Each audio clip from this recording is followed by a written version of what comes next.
nice introduction, thank you. I think this is my 6th time back to Oregon in the last 2 years.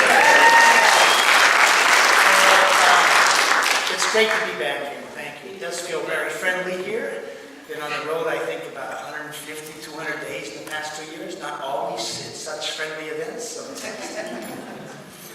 what Marcia asked me to do was sort of look at what has happened in the last 2 years after I wrote the book, and maybe what we can see what's happening in terms of changes, and also maybe what we can learn from what's happened in the past 2 years. And I told her at dinner tonight, didn't really prepare a talk, so this is going to be a little bit like jazz. We're just going to read it just a bit. So just, some of you read the book, some of you did not, and the book really sets up an essential tension for society, an essential question for society. And I really think it's a profound moral question. So it goes like this. It's around how do we as a society really respond to mental distress, psychiatric distress. Are we doing it well? Are we doing it humanely? Is it working for us as a society? Is it working for individuals? Or not? And if not, what might we do differently? And what science may tell us about doing differently? And I think you can see one of the things a society does that is so important and is so revealing about a society is how does it care for those in distress? It really is a measure of that society, so I think you can see what a profound question this is. And it's also a question, that really is affecting childhood in this country. That's because more and more children are getting diagnosed and medicated, so we really want to know if that's working out well as well. So these are profound moral questions. Now, the conventional belief, which we started with, is that we are doing a great job. And the conventional belief goes like this.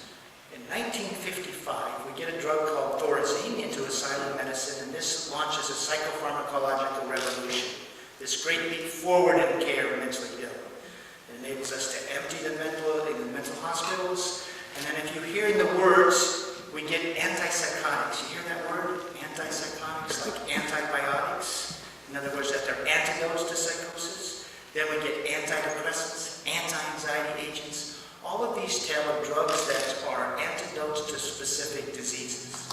And if that's true, that is generally a story of great medical progress, when you have antidotes to a specific, well-defined illness. And then as part of this, again, this story of progress, it goes like this. In 1987, we get Prozac that arrives on the market. This is an SSRI antidepressant, a selective serotonin reuptake inhibitor. And this is the first of what we call the second generation psychiatric drugs are better than the first ones. So the first generation antidepressants were tricyclic antidepressants and monoamine oxidase inhibitors. Now with Prozac's arrival, we get the SSRIs, and they are said to be safer and more effective than those older drugs. Then we get new antipsychotics. We get new atypical antipsychotics like Risperdal, Zyprexa, Seroquel, Abilify, and they are said to be so much safer and more effective than those old drugs like Thorazine and Haldol. So it's a story of medical progress. And as part of this arrival of the second generation drugs, we are told that they fix chemical imbalances in the brain. Okay? Again, that's a story of great progress. Because generally in medicine, when you see great leaps forward, you come to understand the biology of a disorder, and then you have a drug or a treatment that really fixes that pathology, okay? And that's what we as a society were told. They fix chemical imbalances. And by the way, recently there was a survey, and 80% of Americans now know that depression is caused by low serotonin, and the drugs fix that. Okay? That's our belief system. And in 1998, our U.S. Surgeon General, our top doctor in the country, wrote a 400-page report on mental health. And he said this: prior to the arrival of Thorazine, we lacked treatments that would prevent people from becoming chronically ill. And now we have a vast array of safe and effective treatments for well-defined mental disorders.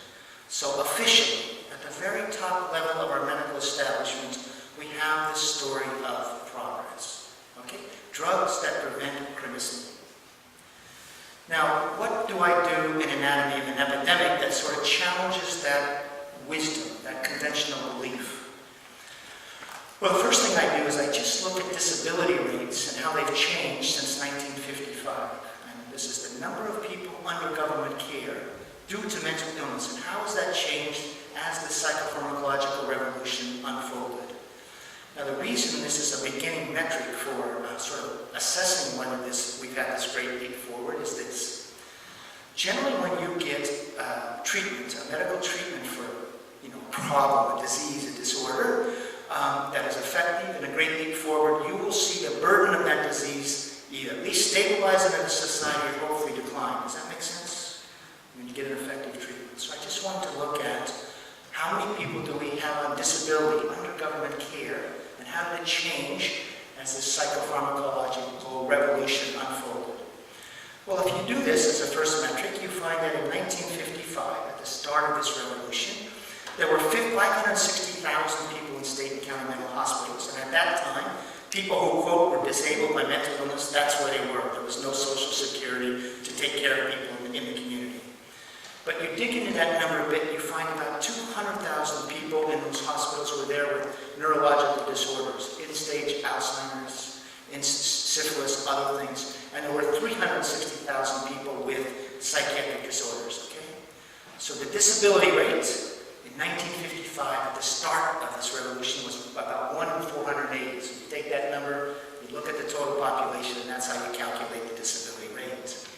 Now, what other researchers have said, researchers studying, quote, the number of disabled mentally ill in our society, have said is, what you have to do to track this number going forward, because we do deinstitutionalize, and you have to start looking at the number of people on SSI or SSDI. These are government programs for people who are disabled by some disorder or another, and look at people on those programs due to mental illness. Okay? That's what other researchers say the best metric going forward. You do that, and you find in 1987, which by time deinstitutionalization is pretty complete, there were 1.25 million adults 18 to 66 on SSI or SSDI in 1987. So during this era of the first generation psychiatric drugs, we went from 360,000 people to 1.25 million, and that's a disability rate of around 1 in 184. So you see a rise. Now the caveat with that is this. Maybe you had to be much sicker to be in the hospital in 1955, to be on disability in 1987, so maybe that's an apples to oranges comparison. But we have the same metric going forward from 1987 forward. And it's during this period, 1987 forward, that we really embraced this drug model of care, the use of psychiatric drugs. So for example, in 1987, we spent $800 million in psychiatric drugs in this country. In 2007, we spent $40 billion. So that's a 50-fold increase. And now what happened to disability numbers during that 20 years? Well, it went from 1.25 million people to 4 million people. It tripled. Now, I wrote this book in 2007. The book was published in, what year is today? 2010. But the book was published in 2010, so I was really tracking the numbers in 2007. Anyway, I think we're up to around 4.8 million now. So there's been another 800,000 since I really did the research for this book. And so we're now getting down to a disability rate of around 1 in 60. Okay, so you see that as this psychopharmacological revolution has unfolded, rather than the burden of mental distress sort of declining in our society, it has grown by leaps and bounds. One other thing here. How about children? In 1987, there were 16,200 children on disability under age 18 due to mental illness. In other words, they got an SSI payment. Today, we're over 700,000. And it's during this time, of course, we've done a lot of diagnosing and a lot of use of medications. If you follow those kids, it's almost as if, and if you follow those kids forward until age 18, about 2/3 now go on to adult disability when they hit age 18. And so you sort of see opening up in our society this new pathway for some kids. They get diagnosed, they get medicated, they get on disability, and many of them have a life as a mental patient, so to speak, laid out before them. So we're seeing distress among our children increasing. Now this does not prove anything about the merits of the medications, but I think it does this. It begins to raise a question for us as a society, right? Is this really working, this paradigm of care? Because I think two things. don't want people to go on disability. I mean, it's great to have disability out there as a safety net, but ideally we're going to help people get back to work full lives, right? I mean, that's the goal. And also, just as a society, we just can't continue to afford these rising disability numbers. So you can see we might have to do something different as a society. Okay? So that's one thing. So then, what I did want to do, once I got those disability numbers, is look at this question. A couple of questions related to the medications. Well, the first thing I wanted to look at, do they fix chemical imbalances in the brain? Is that story true? The second thing I wanted to look at is, how do they shape long-term outcomes? Now, what happens in our society, the way we assess the efficacy of drugs, why they get approved by the FDA is, they knock down the target symptom of a disorder better than placebo over the short term, okay, for 6 weeks. I was asking a different question. How do they affect lives over the long term? And in many different ways. The symptoms, employment rates, socialization rates. This is a very different question. And one of the things that I think has happened since the book was published, and one of the reasons, sort of jumping ahead, so I've been on the road, it seems endlessly. I've been asked to travel to many countries. I started getting grand rounds at medical schools. And I think the reason is, it's really the first book to look at that question and to look at what science is telling us about how medications shape long-term outcomes. Now, another question I raised was this. If you look at what's driving the disability numbers, it is affective disorders. It's not psychotic disorders. It's people with diagnoses of depression and bipolar illness, and in particular, bipolar illness. Now, if we go back 40 years ago, the prevalence of what was then called manic depressive illness, it was a rare disorder. It's about 1 in 5,000 adults would have about a manic depressive illness in any 1 year. Anybody know what the prevalence of bipolar disorder is now among our adult population? 1 in 100. You say 1 in 100, any other guesses? 45. What's that? Well, actually, there are some ways of defining bipolar that say 1 in 20. But more generally, you'll hear 1 in 50. So we went from 1 in 5,000 to 1 in 50. So one of the things we want to look at is, where are we all the bipolar patients coming from? All right, we really need to figure that one out. So what do I write about in the book? I'm not going to go through the research, but if you look into the chemical imbalance story, it goes like this real quickly. That whole story arose from understanding how the drugs act on the brain, and not from investigations into people so diagnosed. So for example, let's just say the low serotonin theory of depression, which we've all heard about. Here's how it arises, in a real quick sort of biological lesson. How do neurons communicate in the brain? We have presynaptic neurons that release a neurotransmitter, a chemical messenger, in this case serotonin, into the tiny gap between neurons, which we call the synaptic cleft. And then that messenger, that serotonin, binds with receptors on the receiving neuron, which we call the postsynaptic neuron.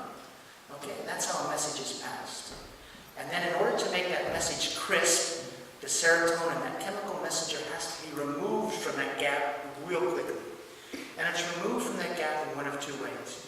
Either an enzyme comes along and metabolizes the serotonin, and the metabolites are carted off as waste, or the serotonin is taken back into the presynaptic neuron via reuptake channels. Now listen to SSRI, selective serotonin reuptake inhibitor. The drug blocks those channels for serotonin to go back up into the presynaptic neuron. Okay? So therefore, serotonin stays longer in the synaptic cleft. It is said to increase serotonergic levels. Okay? Because the drug has that effect, people hypothesized that depression was due to low serotonin. And what they then looked at to try to investigate, once they had this hypothesis, they looked in depressed patients, and they looked to see if those presynaptic neurons put out less serotonin than normal. And they just didn't find it to be so. And then they looked to see, well, maybe the problem is those postsynaptic neurons have too few serotonergic receptors, and that's the abnormality in depressed patients. They didn't find it to be so. And you can read, therefore, away from the, we all read if we watch TV, we've all seen the commercial, you have like the happy face, there's the unhappy face, and then you get the serotonin and you have a happy face, and I think then what happens is you walk along the beach with a beautiful woman, and life is good, because your serotonin is now in balance. But actually they just never found that low serotonin was the problem of depression. And just one small thing, you can read in a book called Essential Psychopharmacology by Stephen Stahl. He's a famous molecular psychopharmacologist. He writes in 2000, there is no real serotonergic deficit. Okay, just didn't find it. Okay, so that was one finding, is that, and you could do this for others, did we find that the pathology of mental disorders was due to chemical imbalances? We just didn't find it. Now, this does not necessarily mean there's no biology involved. There's not some biology to be found. It just means we didn't find that as the characteristic pathology. And by the way, you can also read a 2005 paper by Kenneth Kender, co-editor-in-chief of Psychological Medicine. He sums up this long search for chemical imbalances, and he says, we have hunted for big, simple neurochemical explanations for mental disorders, and we have not found them. So that's the first thing I looked at. We have a paradigm of care governed by a belief that the drugs are antidotes to chemical imbalances. But I have to say, what science is telling us, and you're going to be surprised by a quote I'm going to read in a little bit, it's a societal delusion. Okay? Now, it's really hard to have artful use of a medication if it's based on a medical delusion. And then you can see the medical delusion says this is like insulin for diabetes, that's why you have to take the drug for life. But that's just not what science is telling us. Okay? So that's, I think, one of the first findings in the book. Now the second finding then, and this is key to try to understand how medications may shape long-term outcomes, is once you go on the drug, what happens to your brain? Okay, how does the drug modify your brain? And here's what science shows. So let's say you go on an SSRI. The SSRI blocks the normal reuptake of serotonin from that synaptic cleft, right? It's acting as an accelerator on serotonergic activity. Now your brain, being this extraordinary neuroplastic organ with all sorts of feedback sensors, very quickly says, uh-oh, there's too much serotonin in my synaptic clefts, and I need to compensate for that. And it compensates by putting down the brake on serotonergic transmission. The presynaptic neurons put out less serotonin than normal, at least for a period of time. And the postsynaptic neurons, the one receiving the message, actually decrease the density of the receptors for serotonin. Okay, so if you go on an SSRI, after a while, you have about 50% fewer receptors for serotonin than normal. Now, you can see, I think, a bit of an irony here. It's, prior to going on the medication, there was no known pathology. Okay? We don't know what may be going on.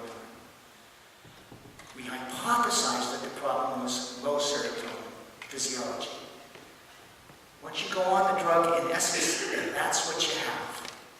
You have a low, physiologically speaking, you've sort of been driven into a subserotonergic state. And we're going to see, again, some comments that have come out that since the book was published that refer to this modification. Okay? So that's the story of chemical imbalances, and it's very different when you dig into the scientific literature. Now the final question is, or the next question is, how do they affect long-term outcomes in the aggregate? This is a very complicated story in terms of how you fit this together, and I'll tell you it goes like this in big picture how you do it. The first thing as a journalist is you want to figure out what is the evidence base for the use of these medications, right? I want to see, so let's say I'm a psychiatrist at a medical school and I'm giving this talk, I will say we have really solid evidence for the use of these drugs in both short-term and long-term. And let's just look at the antipsychotics because the evidence base for all psychiatric drugs begins with the antipsychotics. They're at the heart of the psychopharmacological revolution. And the evidence base consists of two parts.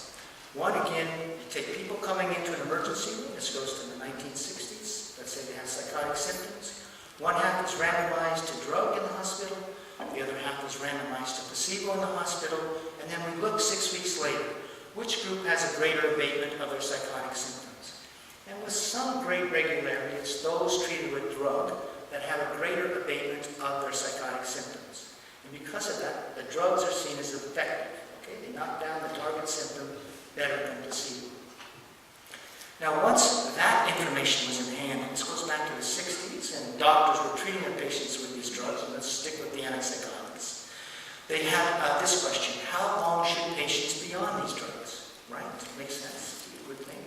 And they ran studies designed like this. They would take that cohort of patients that had responded well to antipsychotics, and it's a subset, roughly about 40% of, at least in the old days, of patients initially treated with antipsychotics would still have their psychotic symptoms abated a year later on the drugs, okay? So that would be still in clinical remission. So we would take that subset of patients who responded well, and in half we would abruptly withdraw the antipsychotic, and in the other half we would maintain them on the drug, and with great regularity, those withdrawn from the medication relapsed at a higher rate. Relapse meaning they had a return of psychotic symptoms. So doctors said, look, withdraw the drug and the disease returns. And that's what they say. Therefore, staying on the drug reduces the chance that the disease will return. And it's those studies, and they're really all abrupt withdrawal. There's really very few gradual withdrawal studies that are the basis for long-term use of antipsychotics. And really, it's the same thing for antidepressants, okay? Okay, now my next step as a journalist, trying to put this conventional wisdom under a microscope, is to see, first of all, is there a flaw with the long-term relapse studies? And really, the relapse studies have two flaws to them. One is just the design of the studies, the abrupt withdrawal, okay? Because we actually know when you withdraw a drug abruptly, it can trigger sort of withdrawal symptoms. So we don't really know that relapse rate when people are withdrawn. Is it due to the return of the disorder, or is it a withdrawal effect? Okay, we don't know. Second of all, although we do know this, the few studies that have been done with gradual withdrawal, the relapse rate is much lower than an abrupt withdrawal. So we know that some of this high relapse rate is a withdrawal effect.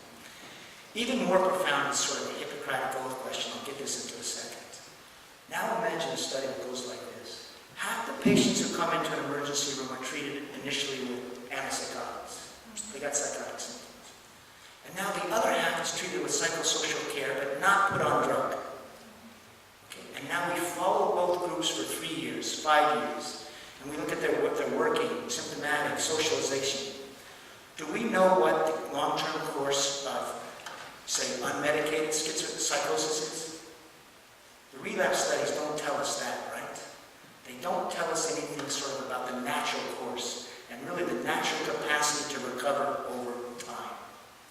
So those are the flaws. They're pretty easily recognized. Now, my next step, and I hope you see what we're doing here tonight, is try to go through a logical process.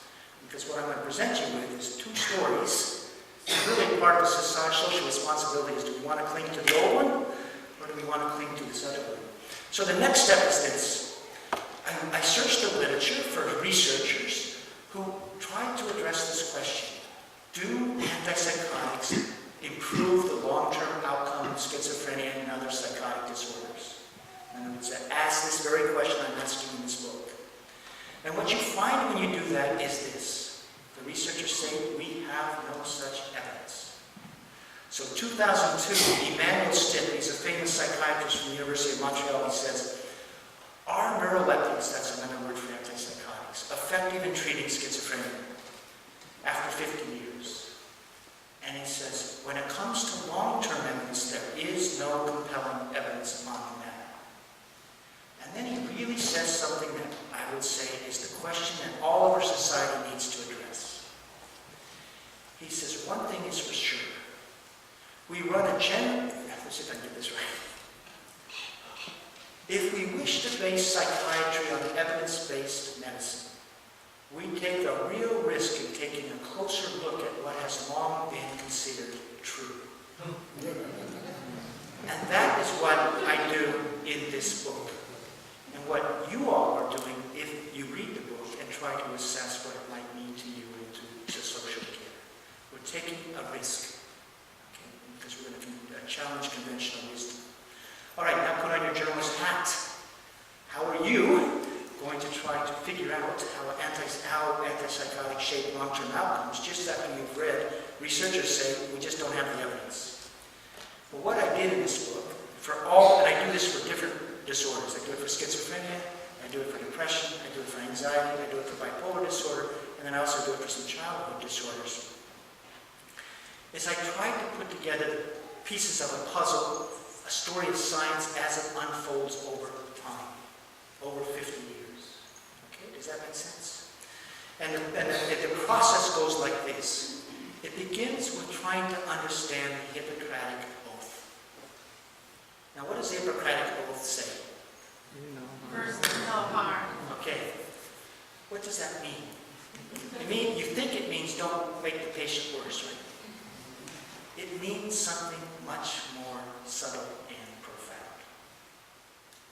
What Hippocrates was saying is there is often a natural capacity in nature to recover from illnesses, whatever they might be. And in order to understand if your medical intervention is not doing harm, you have to have some understanding that you're improving on nature. This is much more subtle. Imagine you have a therapy that ends like this. We're going to just do a speculation, hypothetical. Let's say you have a certain disease. You give them an intervention. 50% are cured and 50% stay the same. No one gets worse. Have you met the Hippocratic Oath? You don't know.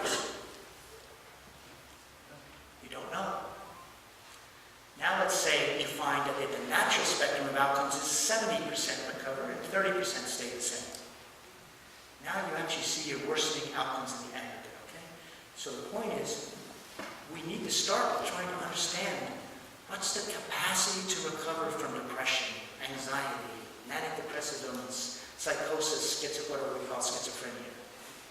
And when you do that, for all the disorders, and we can start with schizophrenia, here is one extraordinary surprise. You find that when you start to try to flesh out the natural outcomes, an extraordinary capacity to recover. A lot of resilience. And this includes psychosis. You will find that, and there's Samuel Bacco, and then I'll get into the schizophrenia data in just a second. A famous doctor named Samuel Bacco had said this about the natural course of disorders. My experience teaches me that most major mental disorders, especially the most severe, are largely self-limiting in nature, episodic, unless we do something to turn them chronic. And that's his concern. Okay? How about what was first episode schizophrenia like in 1945 to 1955? Real quickly, you see outcomes like this. You follow a first episode cohort, that was in there hospitalized for the first episode, and you look at how they're doing 5 years later. And it's roughly this.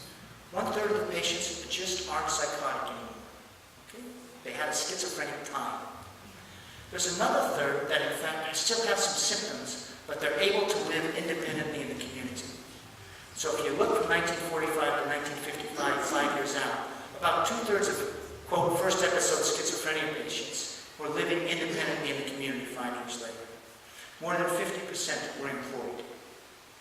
And that's sort of our beginning baseline moment. And the outcomes for major depression are even more sort of episodic. Okay, next thing what you do, real quickly, as you try to put together the story, and let's just follow the antipsychotics.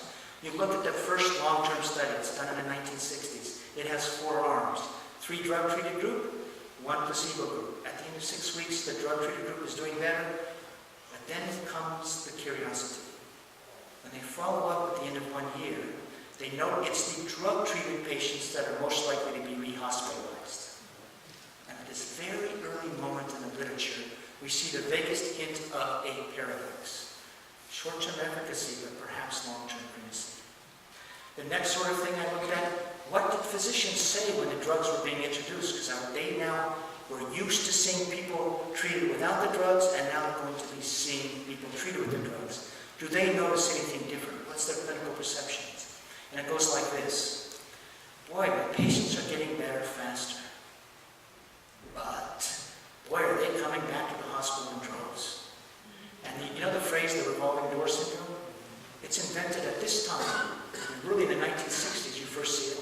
to see this new pattern in their patients. They get discharged, they come back.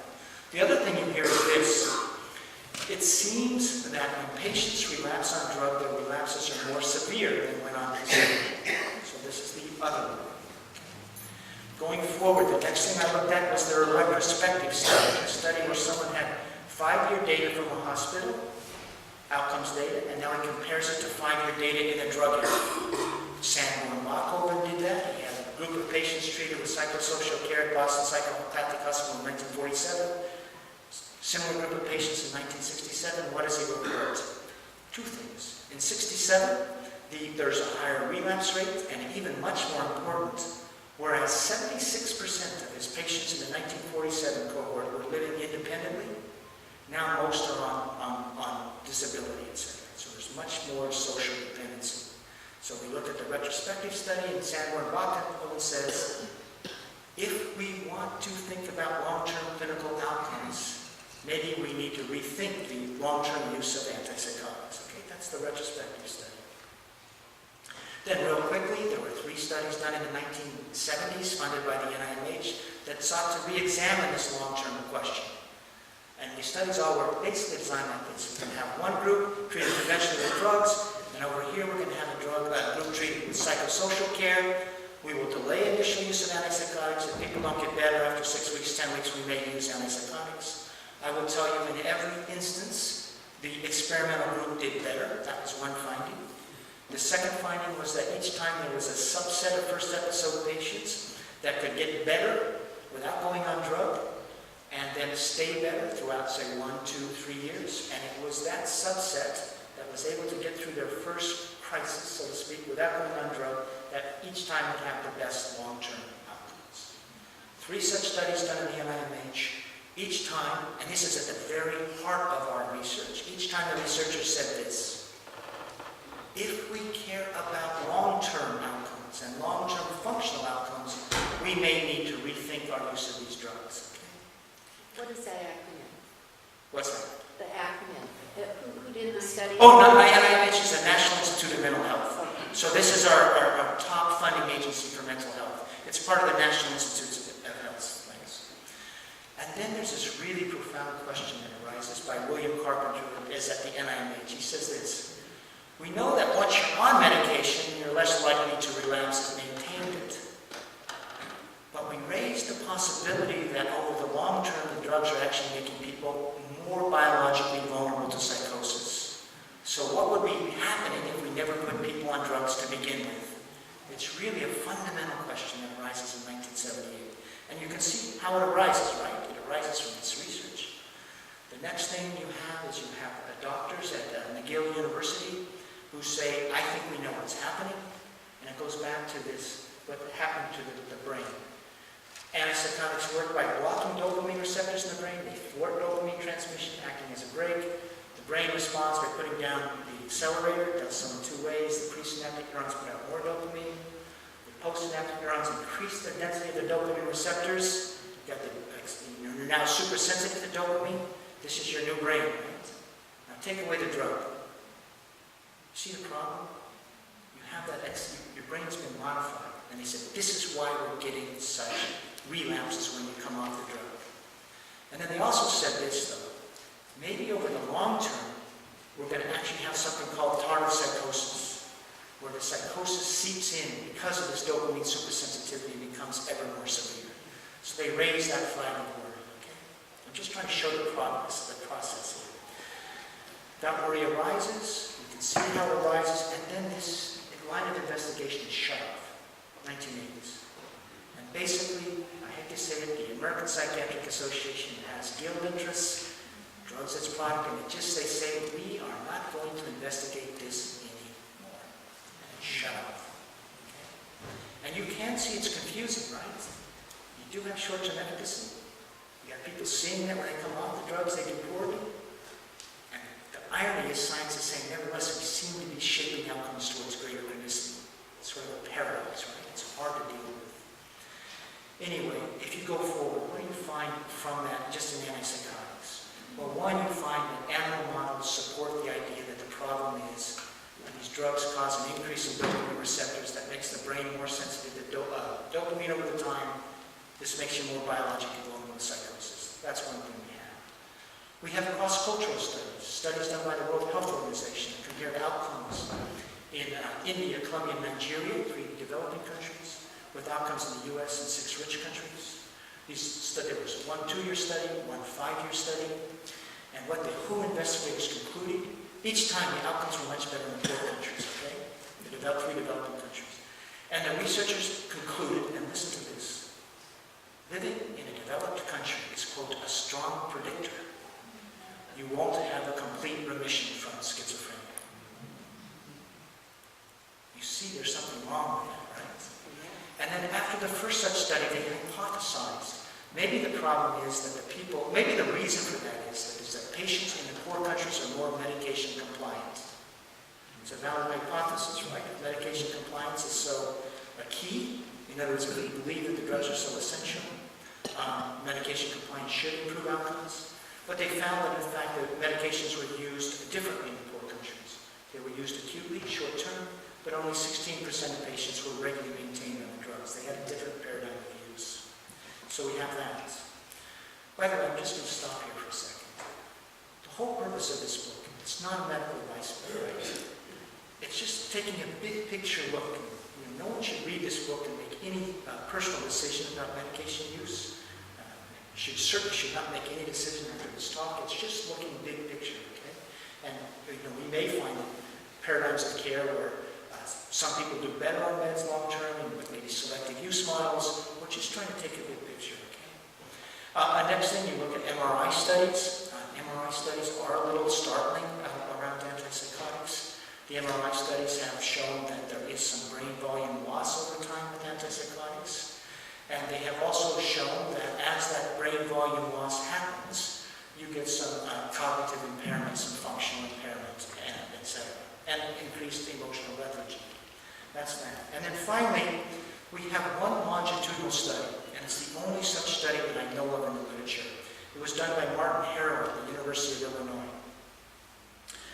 He, in late 70s, 1980s, he began following 200 newly psychotic patients. Okay, he follows them for 15 and actually now 20 years. And of the 200, he keeps 145 in his study, which is really good to follow that many people that long. He ends up with 64 schizophrenic, people diagnosed with schizophrenia, 81 with milder psychotic disorders. Okay?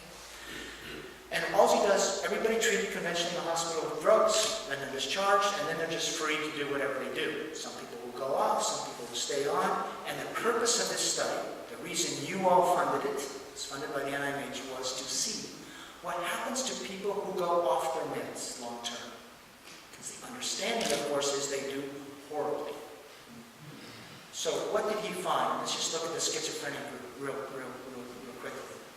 At the end of 2 years, 25 to 64 at this time, this would not happen today because not many people get off today, but 25 to 64 were off their antipsychotic medications, and they were doing slightly better than those on meds, okay?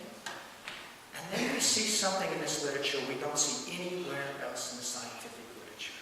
We see between year 2 and 4.5 a lot of improvement in the off-med group, whereas the on-med group just sort of stays the same. Such that by the end, it's the only place in the literature you see long-term healing, let's say. It's the only time we capture it.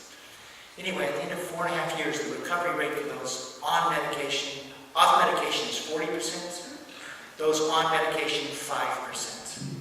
So it's an 8-fold higher recovery rate. And it stays that way throughout the 15 years. And there's other data like this. If you look at the spectrum of outcomes among those on medication, it's off medication 40% recovery, 46% so-so, and 44% so-so, 16% uniformly poor. For those on medication, it's 5% recovery, 46% so-so, 49% uniformly poor. So what you see is worse outcomes in the aggregate in the medicated group. And in the other psychotic disorders thing, it's the same thing. It's the off-med group that does better long-term. Now, I'm not saying that this proves anything. I'm just saying it's part of the puzzle we see. And by the way, in terms of psychotic symptoms, those on meds, roughly 70% were still having psychotic symptoms at 10 and 15 years. only 23% or 25% off meds were still having psychotic symptoms. So what you do at least see in this data is a subset of people who got off and did very well. Anyway, what I'm trying to show you here is that do we have science? Does it tell us a story, a puzzle, that really belies the common wisdom? Our common wisdom is that if you have a psychotic disorder, you have to be in drugs for life, right? That's the standard of care. And what you see in this history is a very different story. You see a lot of capacity to recover, at least in subsets of patients. And really what you're seeing is, on the whole, I'm not saying that some people don't benefit, but on the whole, you're seeing worsening outcomes. So for example, remember that beginning employment rate of about 50%? Remember we talked about that? In the off-med antipsychotic group, more than 50% were employed today. You know what it was in the medicated group? About 5%. So all I'm saying is we have this story of science really of, in the aggregate, outcomes really being worsened. At least that's what I think the science shows. Anyway, I could tell a similar story for antidepressants, anti-anxiety agents, etc. And what I believe science is telling us, time and time again, when we put together this story, is this paradigm of care is in fact increasing the chronicity of these disorders. That's what I believe the science shows. Now let's just go for the 2 years. Don't believe that, okay? It's just, I'm telling you what the book shows. So now we really have 2 stories out there, right? We have the story of medical advances, a lot of drugs, academic medicine behind it, conventional wisdom behind it, right? That's our starting point. Now I write a book that says something different. It really challenges this belief system. And it challenges it, I think, in a profound way. If you read this book, and if you believe that this science is persuasive, it really becomes a call to change. Okay? Because we do want to help people get well long-term. That's a value we share. And so it's a call to change. And that's really this fundamental tension that I think the book presents to you all, to society, etc. And now what Marcia asked me to do is sort of look at what can we learn from the response and what's happened in 2 years about that essential question, etc. Well, They said the good, the bad, and the brilliant. Okay. Okay? Not You sure can about start wherever you want. I'm not sure about the brilliance, but anyway. Well, it's right there. It's right there. Anyway, the day my book was published, so imagine people behind this essential, the accepted wisdom. Do you think they're going to like this book? They're going to burn it. They're not going to be happy, okay? And boy, did they strike back. Boy, was there a strike back, and it was really well done. The day my book was published in my local newspaper, the Boston Globe, there was a review by a doctor who had never before written a review for the Boston Globe. Was in a department at Children's Medical Hospital that was heavily subsidized by the pharmaceutical industry. And here's what the review said. It compared me to an AIDS denier, and it compared me to a South African dictator who, by having denied AIDS, caused hundreds of thousands of deaths. Now, I have to tell you, when you get up in the morning in your local paper, and you're compared to an AIDS denier, this is not the best book launch ever. I have to say this was really smart, really well done. I still feel like clapping, so to speak, because it worked. This was my 4th book. My first 3 books actually got some attention, some sort of awards or recognition as notable books of the year. Everything shut down. All radio interviews canceled, and no other newspaper reviewed the book at that point. There was a couple little reviews. There was a little review in Time magazine that actually was quite good. A review in the New Scientist. Other than that, it was shut out, and sales just didn't happen because there was no notice. Really well done. So what happened then? Because of that in America, I was somewhat known by certain peer groups, that sort of thing, and they began reading the book. And then the next thing that happened that sort of became a way to look at what maybe was happening with how can I put this? Perspective. Yeah, there's 90%. Anyway, what happened was I was invited to become the keynote speaker at the annual Alternatives Conference. This is a conference somewhat for Amy in the back is laughing at this. She knows this story. The Alternatives Conference is a conference organized by people, peers. It's paid for by SAMHSA. I was asked to be the keynote, and then I was disinvited to give this keynote. There obviously been some complaint, and why are you going to have this person give this talk? And then what happened is the peer community rallied. They began calling the White House, they began calling SAMHSA, etc., and saying, why isn't this person being allowed to speak? Now, I was re-invited. I was re-invited with a caveat. Imagine if you're a keynote speaker and they say, here's the new deal. You will give a keynote speech, and then we will have a psychiatrist come up and say what an idiot you are. And you won't be allowed to respond. And that was the deal. Now, normally you would probably say no thanks. But I was so moved, frankly, by people rallying. I said, what the heck, this is fantastic. Really to honor the people who had rallied to my side. Now, at this point, the person who's been picked to give the rebuttal, so to speak, he goes to, letting you think behind the scenes, he goes to an academic medical center and he says, tell me where Whitaker's wrong. Prepare the rebuttal. Okay? And I then got leaked what I believe was the response to him. And the rebuttal was this. Unfortunately, he's very accurate. And so when you saw the rebuttal, it went like this at Alternatives. One, Whitaker focuses our attention on a car wreck. We really should look at the freeways. And that was number one, not exactly a scientific rebuttal. And the second was this, even I guessed a little bit of this one.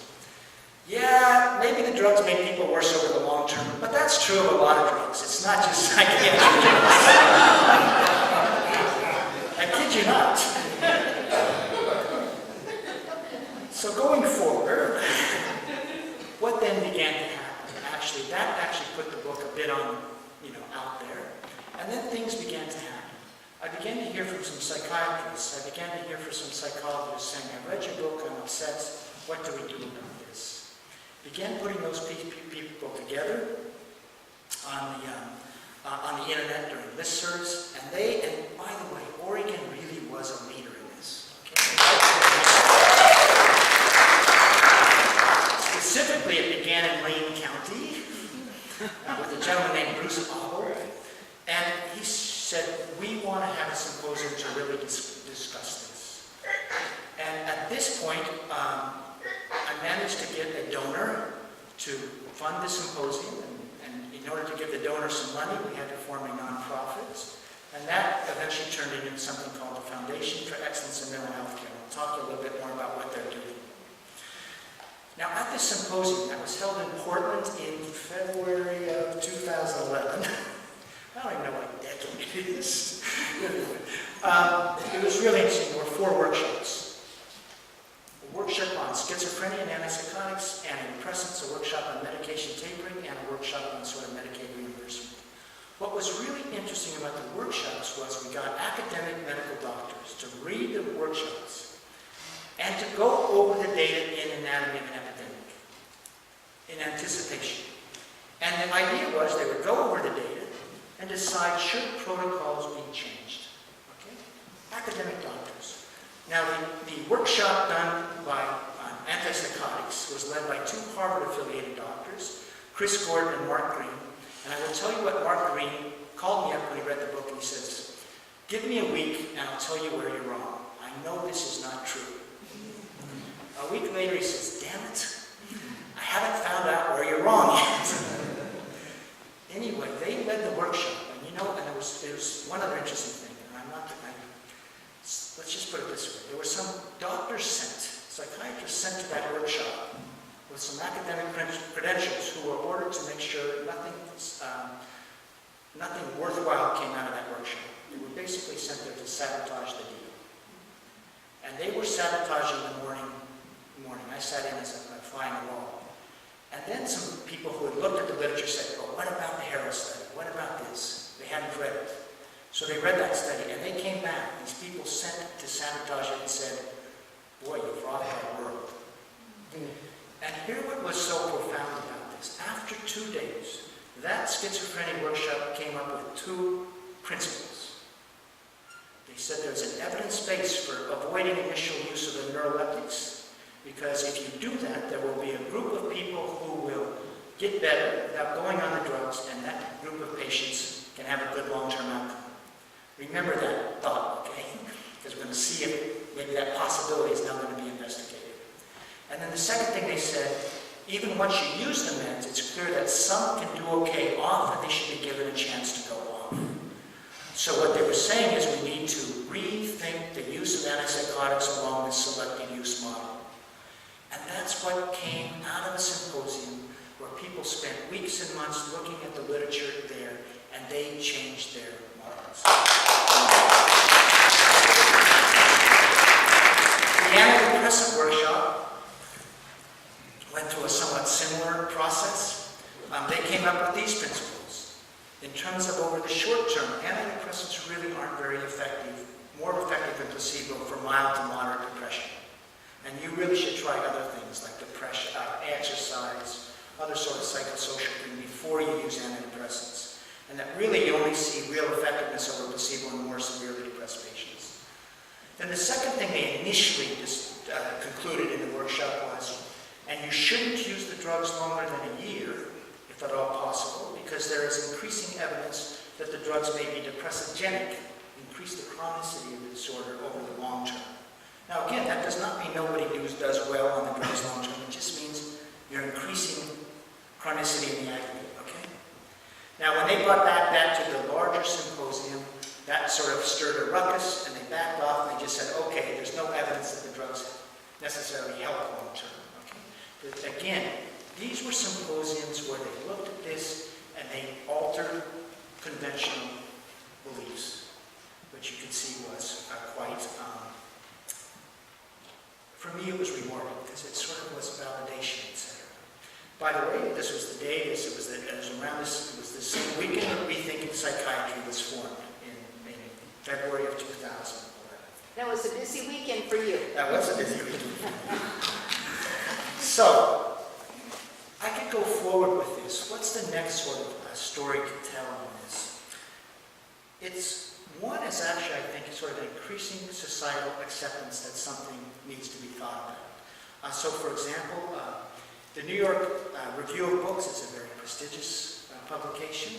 A woman named Marcia Angel, she's the former editor of the New England Journal of Medicine. That's a very prestigious journal. She did a 2-part front-page review of my book and 2 other books. The other one was Daniel Carlin's Unhinged and Irving Kirsch's The Emperor's New Drugs. And basically she said, boy, there's something wrong here. And we really need to look at this. Then Marcia Angel started getting targeted for reviews started going her way. It was nice to have that way. But the point of this was that there was some recognition this was a valid thing for society to be thinking about.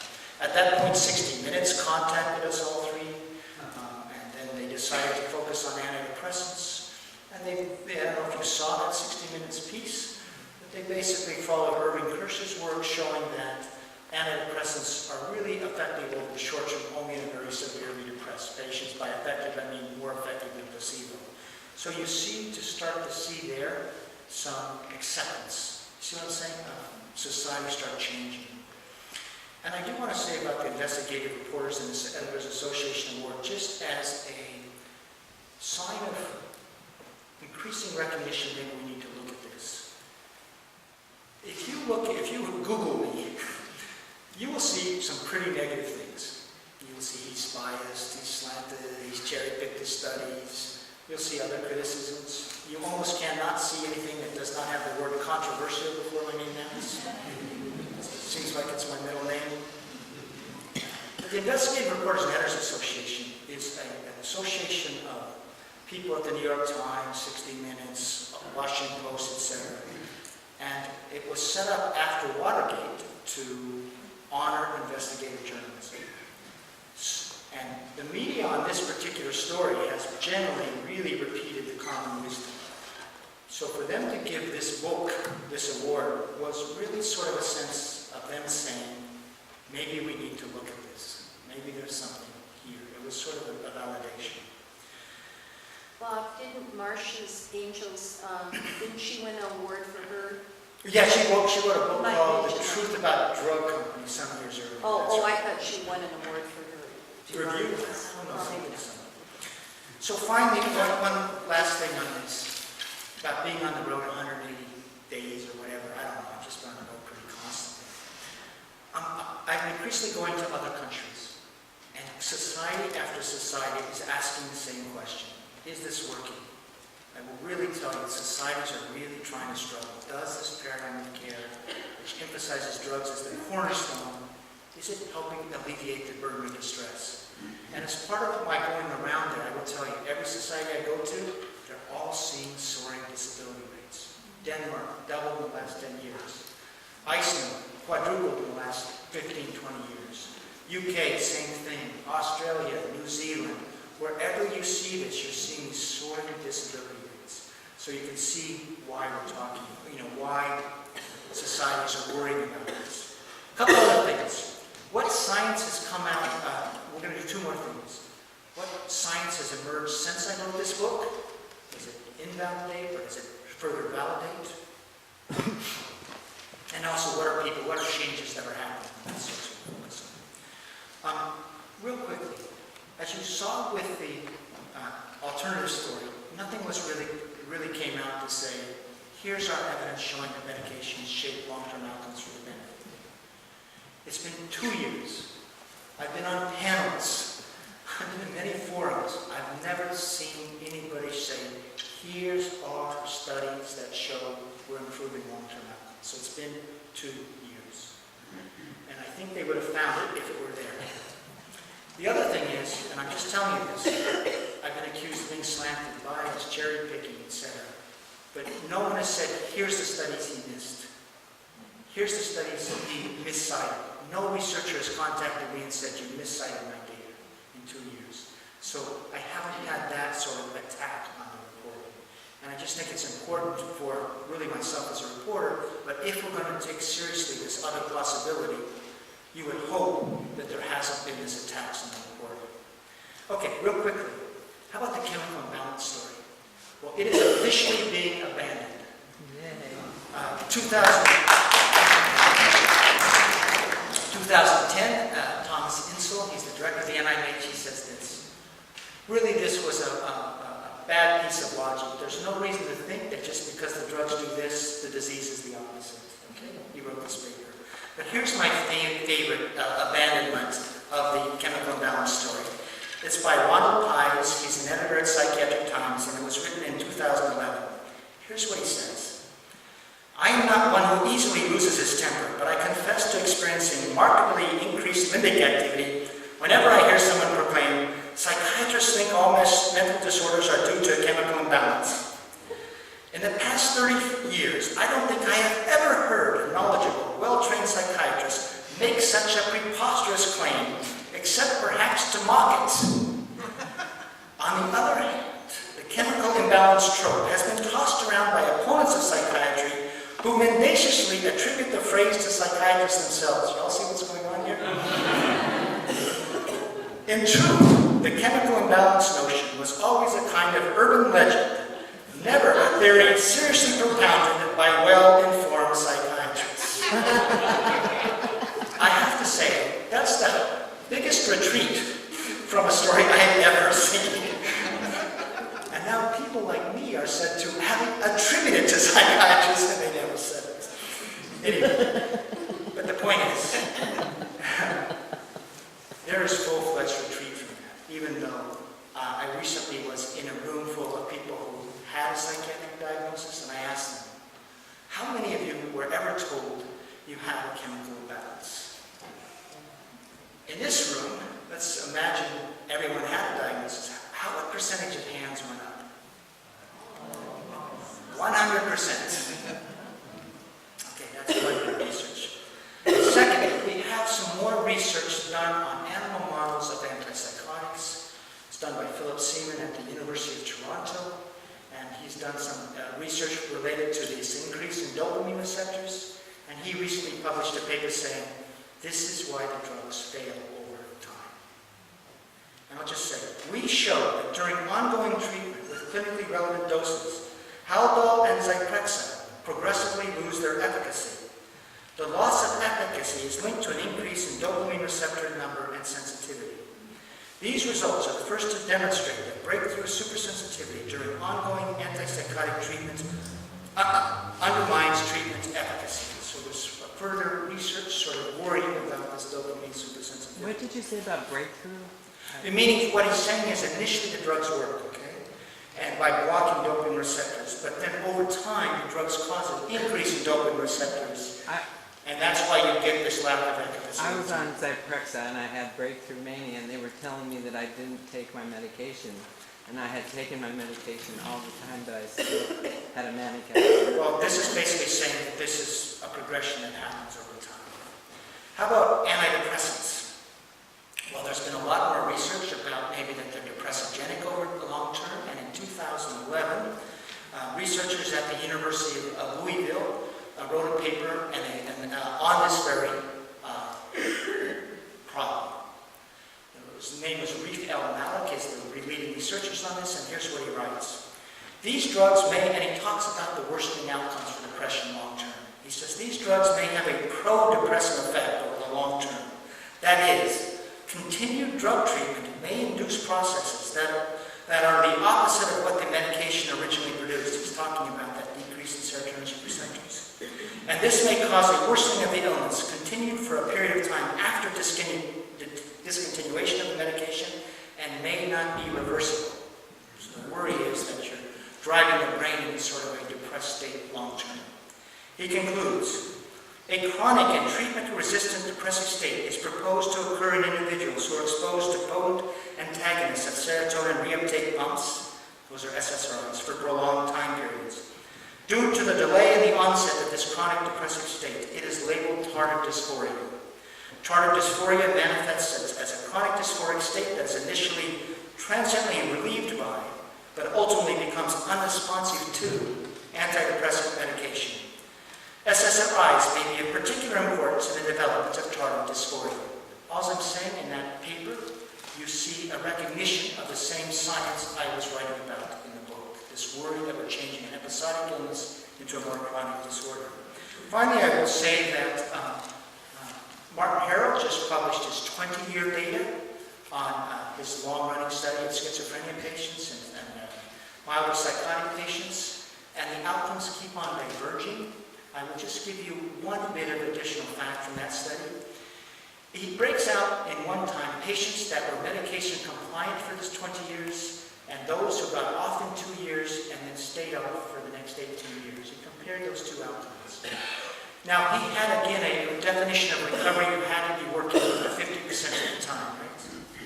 Of those who were medication compliant for the 20 years, only 17% ever entered a period of recovery, meaning they were working half-time.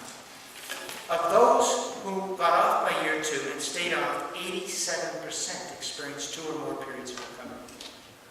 You see the difference, 87 versus 17%? So he says this. He also notes those with mood disorders who got off antipsychotics were much more likely to recover. Those who stayed on had poor long-term functioning, which was, quote, consistent with the data on the poor long-term functioning of the schizophrenia patients who were on antipsychotics. And then he raises this question. Is very long-term treatment with antipsychotic medication undesirable? That's what he raises, not me. Okay? And all I will say is you can see a validation of the question. And again, I want to emphasize something really strongly here. This is not medical advice, that's number one. And two, I personally believe the drugs can be helpful in the short term and some people benefit from them long term, okay? But we're just looking big picture, okay? All right, how about what else is happening? I think you see in this science some confirmation that these are problems to worry about. What has been the response from psychiatrists? As you might have mentioned, a lot of hostility. But there has been some real cracking open of psychiatry. And it goes like this. At some point, Maine Psychiatry, the group the Maine Psychiatric Association, invited me to come talk to them. We talked. It was tense. And here's what they finished up. Oh, by the way, just one small thing. I was flying back from Portland when I came into this. I fly back on a red eye. I get to Boston. I'm tired. I drive up to Boston. I drive up to Portland, Maine. I swear to God, I get there, and the psychiatrist rolls up his sleeves and he goes, "It's time to take off the gloves." That was the beginning of that talk. But here's how it ended. This group put out a notice on the listserv, and they said this was one of the most important meetings they'd had, and they urged other psychiatric groups across the country to start dealing with this. So you saw a mind cracking open.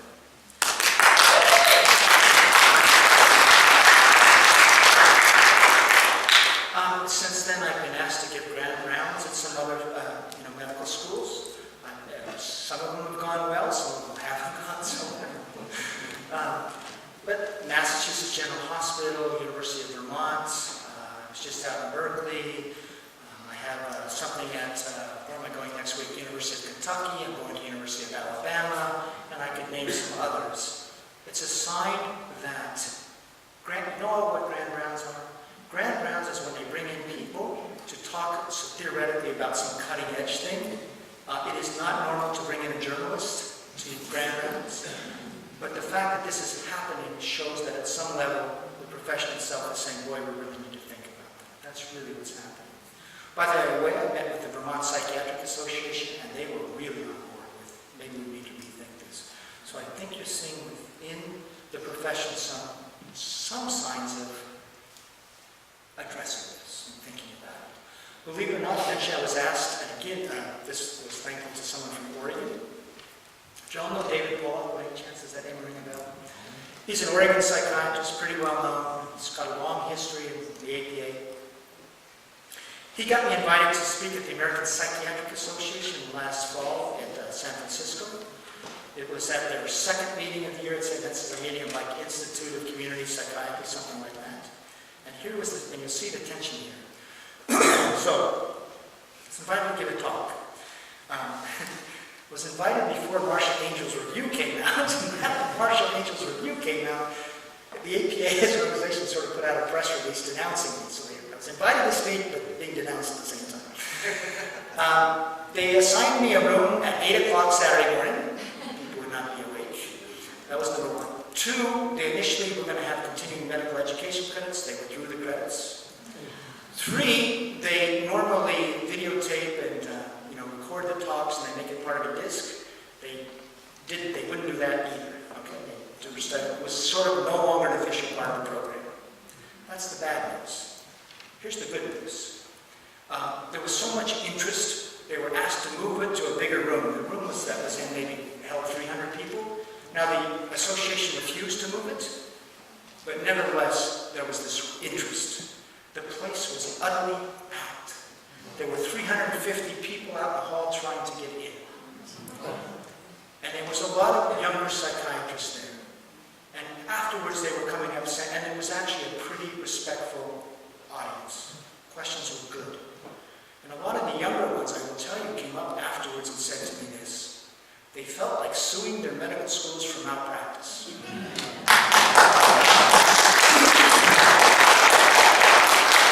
But the point is really that these were people opening up their minds, right? And it really speaks well. A couple of weeks ago, I was asked to speak to the Group for the Advancement of Psychiatry. I don't know if you know that group. It's sort of a think tank for the American Psychiatric Association. If you go there, there are former heads of the APA. It is filled with people who've been high up in the NIMH. It is filled with chairs of the psychiatric departments at medical schools. It's a powerful group. Again, it's a think tank. There were many people in that book, many people there that were named in the book. Not all in flattering lights. It was very tense. I'll give you a real quick thing. First, I met with 4 different groups, the psychopharmacology committee, sort of 2 social committees, and then the children meeting, and then I gave a plenary lecture. The first meeting was with the psychopharmacology committee. You can imagine really tense. But at the end of the day, after we went through this, that committee told me, okay, we're going to start looking at medication tapering protocols. And think about that. Again, I think what you're seeing is the power of science to say maybe we should rethink this paradigm of care. And this is at the very heart of things. Anyway, and I actually, by the way, I spoke to the child psychiatry group, and there was about 30 people, and if there was any moment it was tense, it was that, because those of you who've read the book, really talks a lot about, are we helping these children or not? And the child psychiatry group, at one point I said to them, can you point to research that is showing that we're helping these kids grow up and thrive? And they said they couldn't. They talked about short-term relief, but they said we don't have that data. And within that group, there was a lot of talk about changing what they were doing and using drugs more short-term, tapering kids off. And what I'm trying to say here is there is an element out there within psychiatry that is opening its mind to really looking at this science and perhaps rethinking things. Now, it's just one element. I will tell you as I go around and give different talks, often talks are boycotted. Psychiatrists won't show up. I see that all the time. And sometimes even in these, at the grand rounds of the Oakland Hospital a couple of weeks ago, it was basically boycotted. Social workers were there, psychologists were there, there were very few psychiatrists. So I just want to say it's a big battle. There is an element, I think, trying to engage with this material. How about now finding real initiatives? One, we have the Foundation for Excellence in Mental Health Care that formed at this time, at this symposium. Again, it is led by Gina Nickel. She's now the executive director. Do you know that name? She's the former director of community mental health programs in Oregon. I think that's it. So it's a mainstream person. Her husband is on the board, Bob Nickel. He used to be the commissioner of mental health in Oregon. So you see that involvement. Anyway, there's a board out there. It has a scientific advisory committee. I think they've raised around $3 million now. They're hoping to raise $200 million. And I'll talk about Oregon in a second. They're now starting to fund research. Now, one of the first programs they're going to fund is an early intervention program for first episode psychosis that will be modeled on a very successful form of care done in Western Lapland, in which they delay the initial use of antipsychotics, but throw a lot of psychosocial care at it. Okay? This type of research hasn't been done since the 1970s. This will be the first time they revisit this question. Can we help some people get through their first psychotic break without going on medications and turn it back into an episodic illness? So they funded that. I think they're looking to get IRB approval from Boston University. IRB is the institutional review board that assesses whether this is an ethical thing to do. And I will tell you, they could not get IRB approval unless they became convinced this was an evidence-based thing to do, that there was a rationale for that. So this is an example of research that's being funded, of positive change, and something that we're going to investigate a question that hasn't been investigated for 30-some years. They're also looking at funding long-term research into children, etc.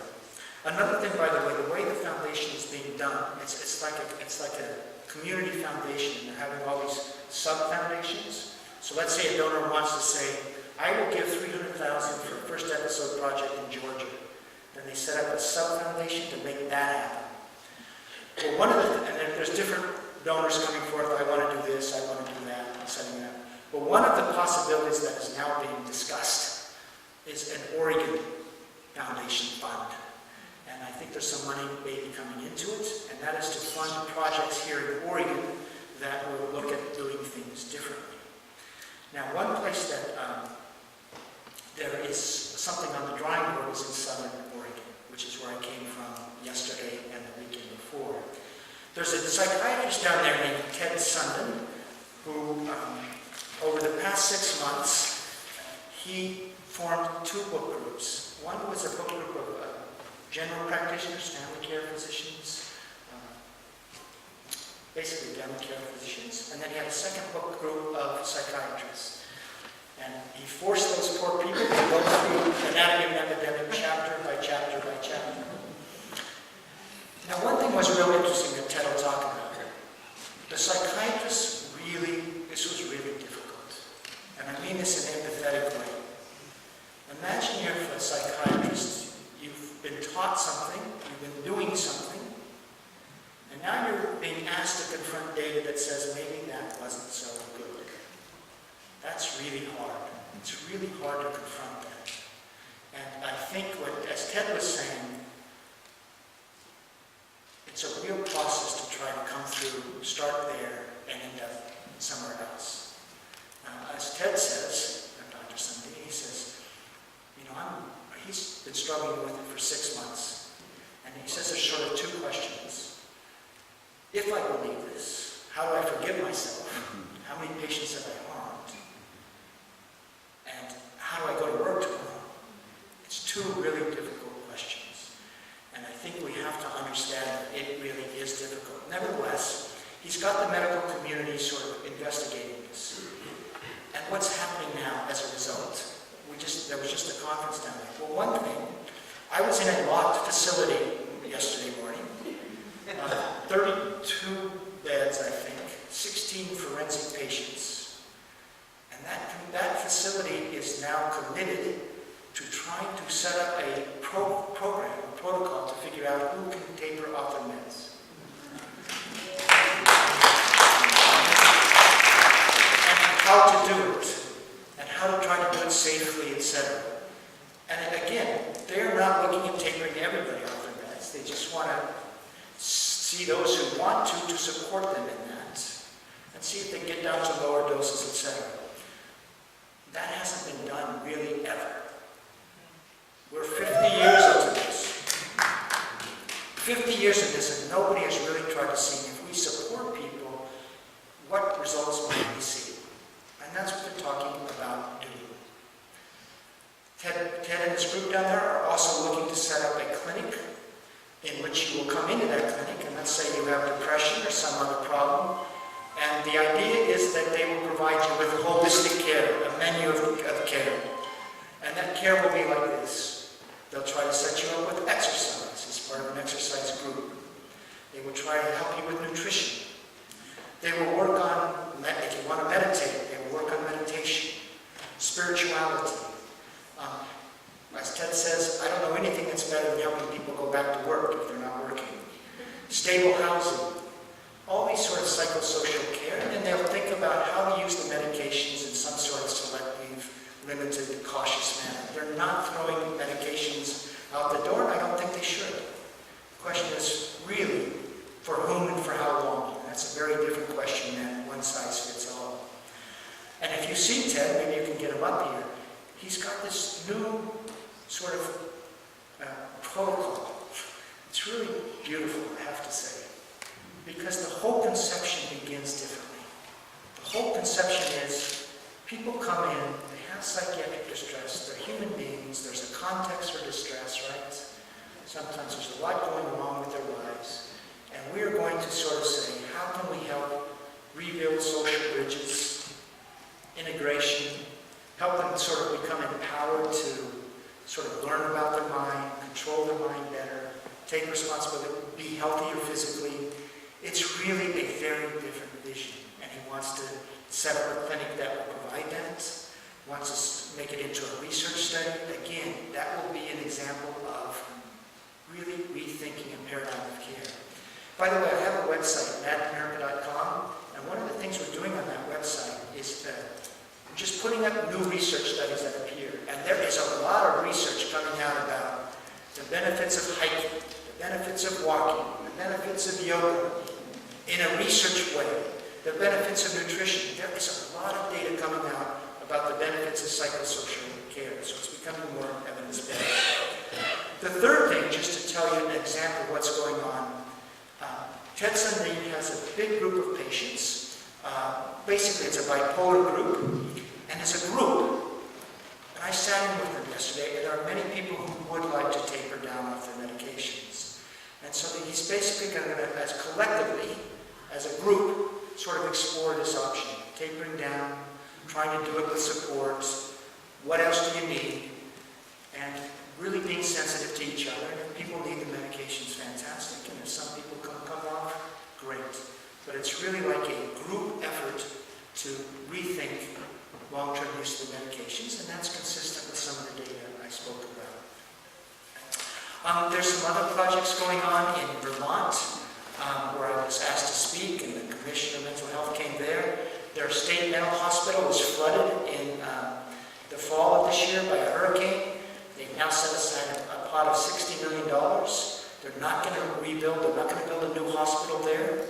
And one of the things they're looking at doing is perhaps starting Sateria houses. These are for those that you don't know, Sateria, that was one of the projects done in the 1970s that looked to see if you could provide a safe environment for newly psychotic patients and people to be with people. Could you help people, some people, get through their psychotic break without going on meds? The answer was yes. Vermont is looking at that, and now they want to fund such projects. So what I'm saying is you're seeing, I think, these little seeds growing. And they're just tiny little seeds, okay? They really are tiny seeds. It's a big country. I don't know a lot more seeds. Well, I will say one thing. There's a group, there's an association of residential therapeutic communities where people go and stay longer periods of time. I spoke to that group. At least 2 are now sort of trying to provide care for those who want to try to taper off. They will support you on that in sort of farm-like environments and see if it can be done successfully. Where? What's that? Where? One is in North Carolina. I think one's going to be opening up in St. Louis. And I think there's one in western Massachusetts that's going to begin to do this, and one in Vermont. Again, just small seeds. And I think the possibility is this.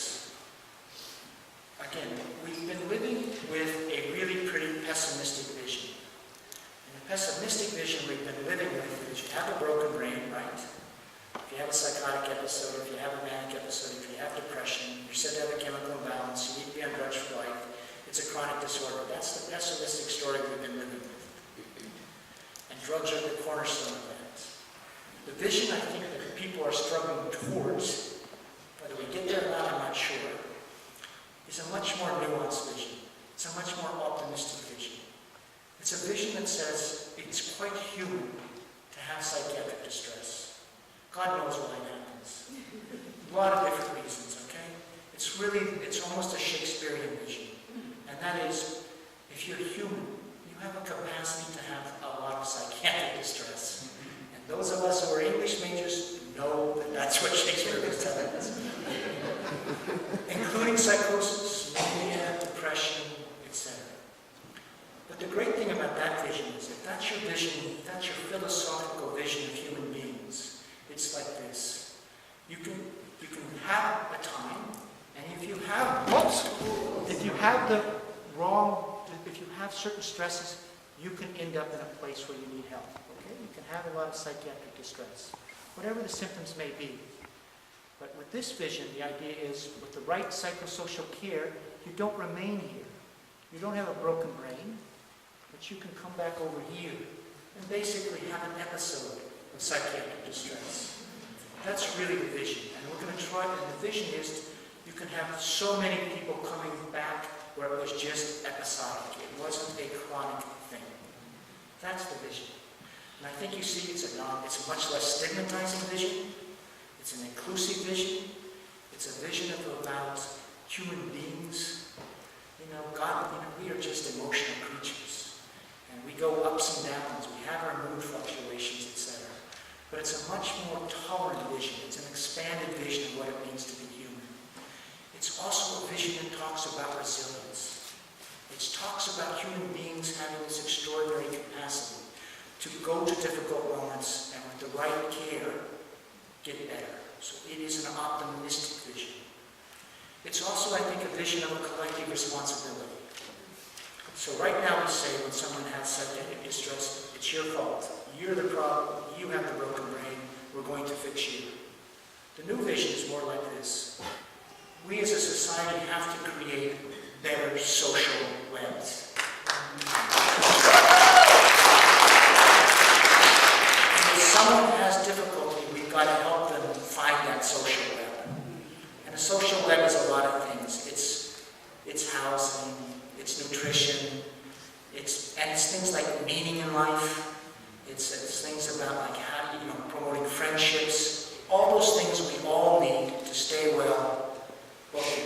and stay well.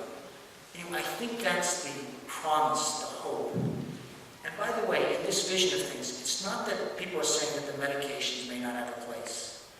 Plenty of people are saying maybe you have it as a tool to help you get through that distressful period. And maybe there are some people who will do better long term, even with that tool long term. But it is also a vision of medications where you say maybe some people do better without going on the meds, so you don't have this change in the brain. And many, many people, in fact, will not need the medications long term. Just are fine. So I think that's the tension we have here. We have this old belief, produces a lot of profits, there's a lot of prestige invested in this, academic psychiatry, etc. And the question is, whether I believe there's science supporting this other vision. I believe there's a lot of people who would like to embrace this other vision. And the question is, what are we going to have as a society in the future? I don't know. What I think rethinking psychiatry is trying to do is at least raise the issue, raise awareness, and have people decide, should we try to go for this other vision? So that's the hope. Boy, I went long way.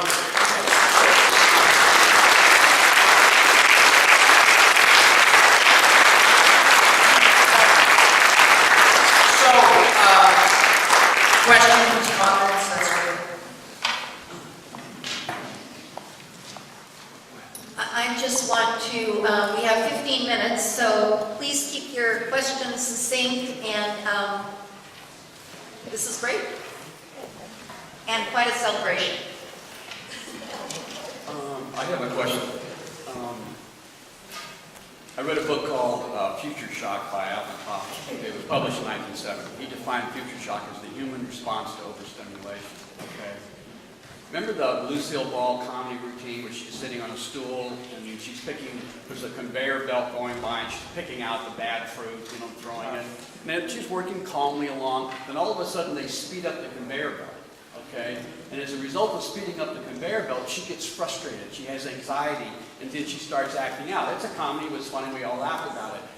But I think what we're seeing, and I think the reason why so many people have the need for the drugs, is that we're living in a culture that our society that is speeding up so rapidly that our body physiology can't keep up with our technology. And we see it every day. And I think that's the concern that I have when half your tax dollars go to support the military-industrial complex. It's like, we got to look at what's causing people to want the drug. And I think that's one of the biggest problems I'm seeing today is this human response to overstimulation. We're moving at an enormous velocity just with cell phones and computers. Right. He's raising the question, do we have a healthy society? I personally would agree with you. We don't have a very healthy society. But that's part of the question. So if we don't have a healthy society, are drugs the answer, or do we maybe need to create a healthier society? And I think maybe the answer is we need to create a healthier society. So it's simple. A couple of things. One, I would like, just because it's being filmed and I'll be showing this. Can you speak up? Yes. Can you hear me? Okay.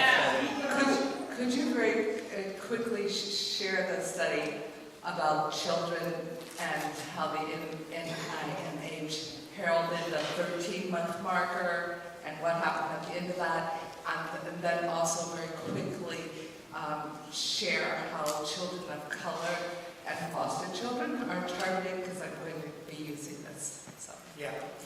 She's asking two questions. She's asking actually about a long-term study of stimulant medications funded by the NIMH. It's called the MTA Multimodal Study, something like that. It was done in the 1990s when it was launched. The NIMH said this is the first well-designed study of stimulants designed to see, do these medications help children long-term? Okay, that was the purpose of it. And one of the reasons for it was, this was in the early 1990s, they said, we have no evidence that the drugs help long-term. So at the end of 13, and it basically compared stimulants to behavioral care, odd design. After 13 months, there was a big announcement that medicated patients are doing better. bigger reduction on their ADHD symptoms, that's whatever, hyperactivity, and slightly better on reading, and that was really promoted, big time. We now have long-term evidence that stimulants help. Then they've continued following the kids, and at the end of 3 years, they found that being on medication was a marker not of benefit, I'm quoting, but of deterioration by the end of 3 years. At the end of 6 years, those on drugs, in fact, those who had stayed on the stimulants had worse ADHD symptoms, higher delinquency rates, some functional impairment, etc. In other words, and as the lead investigator said when he was in the UK, he will not say this in the US. We had expected that medicated children would do better over the long term, but that is not the case. We found no benefit on any domain of functioning, and that should be made very clear to patients.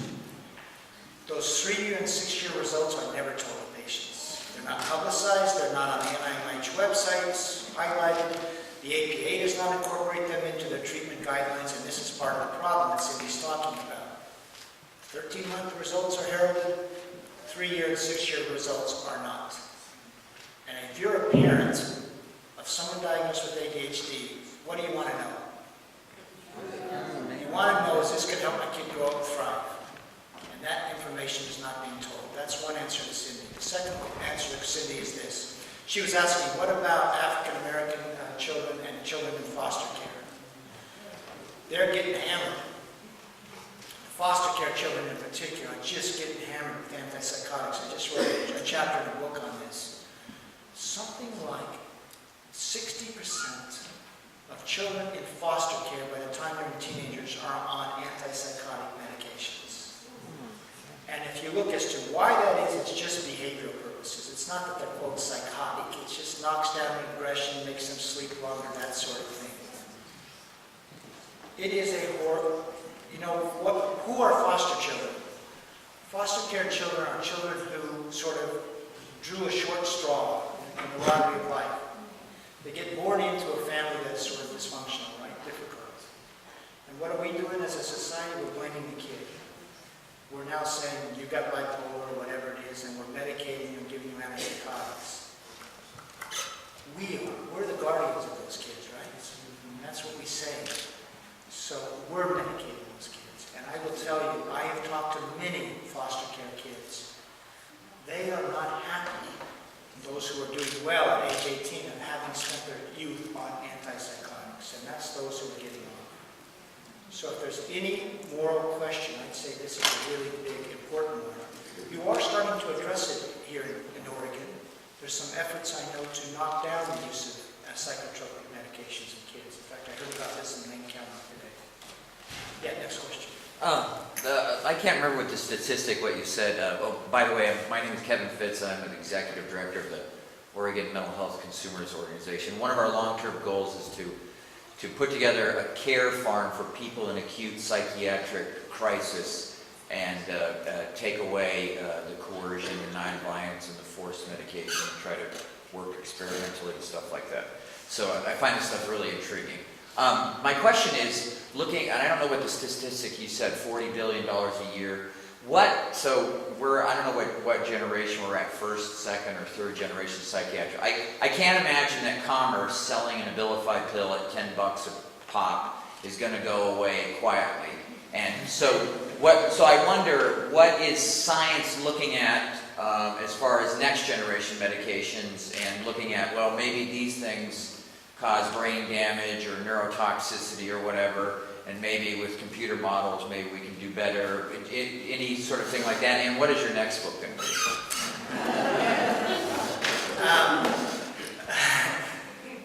So the first question is the pharmaceutical industry going to give up a $40 billion industry? No, probably not. By the way, you want to hear something amazing? In 2010, I think it was, antipsychotics were the leading revenue-producing class of drugs in America. Antipsychotics, more than statins, more than any other class of drugs. They generated more revenues than any other class of drugs. And I have to say, we are one psychotic population, I guess. TV advertising. Here's the answer in terms of future drug development. Drug companies are getting out of the business. And here's what I mean. About 6 major companies have shut down their psychopharmacology research efforts. Why is that? because after all of these years of investigations into the biology of mental disorders, that they don't have a clue. I'm serious. Well, the way drug development works, they try to find molecular targets, right? Promising molecular targets. They don't know what to target, other than to just keep targeting what the previous drugs targeted, which would be more Me Too drugs. And basically they're saying until the science improves, it's just so hard to get a drug that is any better than the old ones. And how are we going to sell our story then? Especially when the population has become so skeptical. This has become so pronounced that Thomas Insel did a paper saying that maybe the government has to start developing drugs. So Thomas Insel is saying, Thomas Insel's paper is really interesting. It goes like this. Chemical imbalance story is not true. Okay? Then we got off the base on that. Two of these drugs, he says something like, far too people even respond to the drugs, and really far too people recover on the drugs. They're really not very effective. And he says there's no evidence that we're reducing the morbidity or mortality with these drugs.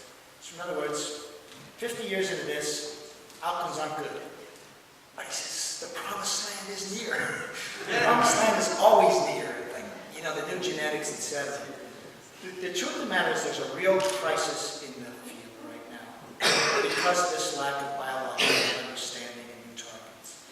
As far as my next book, if I ever stop traveling, I want to do a book on what is science telling us about how to create healthy children, healthy minds, and that sort of thing. Sort of from the womb to age 18. We're not doing, and how do you organize a society to do that? So we're not doing a very good job of that. So, Kind of like Joseph Chilton Pierce research. exactly. So that's my hope, if I can ever sort of get to that. If a child grows up on medication as their brain is growing and developing, if they get off meds as an adult, how likely do you think their brain can make a full recovery, or do you think that there'll be permanent damage? You all hear that question? This is really a profound question, thank you. She says this, if you medicate a child, and for years she's sort of saying, right? When the child then gets off the medication as an adult, does the brain sort of heal, or does it return to normal, so to speak? That is a great question. Part of me says yes.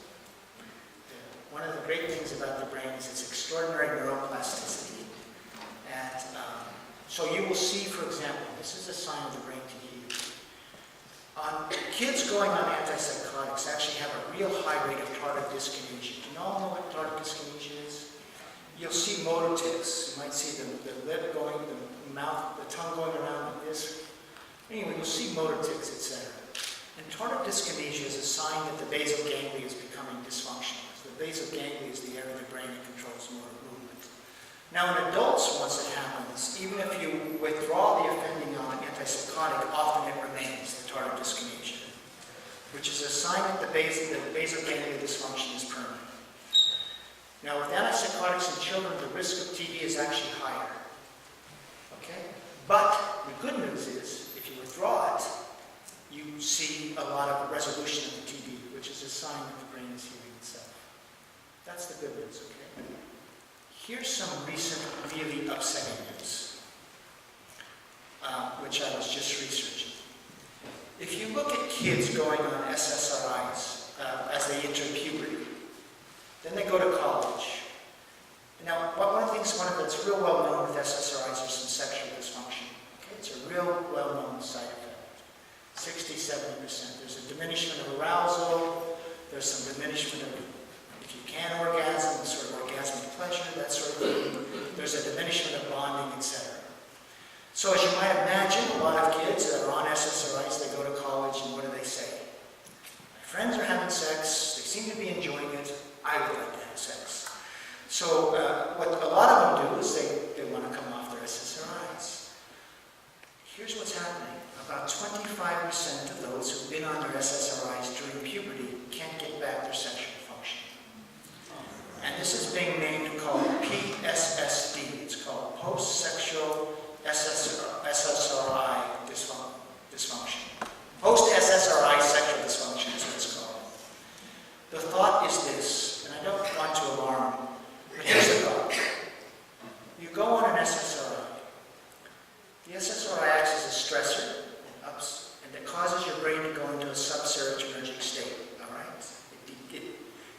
but with fewer serotonergic receptors. Now you come off the drug. The thought has always been is that the serotonergic receptors will renormalize, they'll repopulate. But there's actually no stressor causing that to happen. And what has happened is, in the presence of the drug, the brain has reset. And this is a whole sort of line of research known as epigenetics. So your gene expression has changed. The sort of homeostatic equilibrium of the cell has changed. And in the absence of a stressor, maybe the brain can't get back its normal serotonergic function. Now, there's been 8 rat studies on this, where they give SSRIs to rats when they hit puberty, which in rats is at day 45, I believe. They do it at relevant doses. Every study has found that as adult rats, they are, quote, impaired in their copulatory behaviors. And if you look at those rat studies, they say maybe the reason is because of this serotonergic problem. You're driving it into a subsensitive state. I know this is really upsetting for anyone to hear. Some of this research is being done at the University of Iowa. And the researcher who's talking about this, think about the loss. Because the kids, and by the way, there's chat boards out there like crazy, kids talking about this. They're sharing stories and all. And some countries have now officially recognized it as a side effect. And by the way, it's not just kids, you'll see adults that have been on the drugs long term come off, they have the same thing too. It seems to be particularly problematic if it happens during puberty, for whatever reason. The sexual dysfunction in some ways is remarkable. I interviewed many people who have this, and they said it's not just the sexual dysfunction. They'll say, I just can't get excited about life. I just really can't feel emotional towards somebody. One person says, I see a beautiful girl, I know I'm supposed to be attracted, I just can't feel it. If this is so, you can see why medicating children is such a profound thing. So if we modify the brain, cause changes, what are we doing to kids long term? And it's just such a profound thing to be doing. And the worry now is the brain resets in response to the drug, and in some, not always, but in some cases, it just can't reset. I feel really almost bad about saying this, but I think you can see that if you believe this is what science is saying, showing, well, you really have to think about putting kids on meds. You really have to think about it. So I hope to answer that question. Yeah. Next. So, how are you? Good to see you. Good to see you. I just want to say, I've been seeing a lot of positive things. I've been living at Dignity Village for a year, a couple of months. I've seen people come in here not talking, not having any social encounters, and I see that grow. Because all of a sudden they are not being judged for being homeless, they're not being diagnosed by anybody, and they're not being studied, or they're just being let be. And they're also invited to participate in community. So they come together to decide issues and govern themselves. And it's a really powerful experiment going on. So I've been seeing recovery happen, just being let alone and just being respected as another human being. And this is with all the internalized oppression that people who have been unhoused for a long time have and carry. And carry from being poor and have that internalized oppression. Even with that, there's been a lot of recovery. And I really love the last part of your book about open dialogue. And I said, this is where we need to repair society, is by having conversations with each other. Like, right now I'm really aware, that I'm a white person living in Dignity Village, and that people of color are targeted by police, and they're not crazy, they're criminals. And they're locked away in exorbitant amounts of time. And it's like another associated connection thing. And the big problem is that they think that we are separated from each other. That is the underlying problem, is we think that we are not connected. We all come from the same dirt, and the same water, and the same air. Every one of us. And when any of us are suffering, we have empathy neurons that respond to seeing that. So it's happened to us when we see somebody else suffering. And it's like, I am also a psychiatric survivor. And it's taken a long, long time to see how much people who are psychiatrists and people who have that trying to help someone else, and how much of them suffer, and I feel for that. Because I know they had to suffer going through psychiatry rounds to hurt people, know that they were hurting people, but couldn't say they were hurting people. Because that is a whole aspect of cult mind control. That's an aspect of cult mind control, to have people saying something, but you're seeing something else. It's really hard to separate yourself and actually say the truth for yourself and stand up for that truth in those situations. Done. Thanks.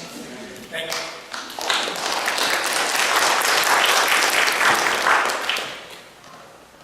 Sir, I just wanted to know if you believe in a fundamental slippery slope in the field of psychiatry toward use of the field in class warfare. And if so, how important would it be to recognize a holistic society change against such utilization? In some ways, your question is not far off what he's talking about. If you heard that question, is are there class really? Or when we talk about diagnoses and we talk about who gets, quote, treated, who gets committed, is there a class element? Is there a racial element involved in this? And the answer is yes. And there's a lot of research related to this. I mean, first of all, when you were talking about the homeless, often people at a lower class are more likely to be diagnosed with whatever. There's famous racial studies on who gets diagnosed with schizophrenia. And the most famous one goes like this. They sent out a chart. The symptoms are the same on every chart. There's only one thing that's changed. Is it a black male, black female, white female? And then they ask psychiatrists to make a diagnosis. But remember, the symptoms are exactly the same. Now, which group do you think was most likely to be diagnosed schizophrenic? Black male. Black male. What's the next? Black male. What's that? Black female. What's the next? White female. Yeah, so it's white female. Least was white male. Now, why is that? Well, basically, the point was this. The further away people are from the person doing the diagnosis in class and gender, the more severe the diagnosis in essence. The more likely they're to be recognized as odd, doing something different, that sort of thing. So the point of this is a lot of these are social constructs, right? I mean, diagnoses. And it is where you have a sense that some people are not behaving correctly, right? Or they're not behaving to certain norms. And then you have to ask whose norms. And even let's just for a second go into whether it be class warfare. How about the old ADHD thing? What is ADHD? It's really a diagnosis that says this kid doesn't do well in the school environment, right? So one of the things we're saying is the kid isn't fitting the environment that we're creating for that kid. But we blame the kid. We're not saying that maybe that environment stinks, right? And let's say for whoever it might be, certain class, etc. So also, this is sort of a long-winded, not very good answer, but what I'm trying to say is psychiatric diagnoses do have a social element. They do have a class element in terms of who's diagnosed, that sort of thing. And I think we have to recognize that. And one of the things that's happening in prison, I used to work in prison a long time ago, in Attica prison. And Attica used to be, well, at the time I was there, they just had the riots. It was one of the roughest prisons in the country. But at that time, they were not diagnosing prisoners as mentally ill. They were criminals, okay? But the great thing about just being a criminal and not mentally ill was you got probation and you were done. Now what we're doing is those people get in prisons, they get a mental label on them too. Okay? You always hear, we got so many mentally ill in jail. Well, what we're doing is sort of doubly pathologizing them, right? So they have kids grow up, they're in a certain social environments, maybe they commit a crime, and next thing you know, now it's said to be bipolar and a criminal. And then they're medicated. Well, that's sort of like a double whammy. All I'm saying is, if we're going to reform this whole thing, we do have to be aware of class elements, racial elements, etc. They certainly play a role. And you see that in the foster care kids as well.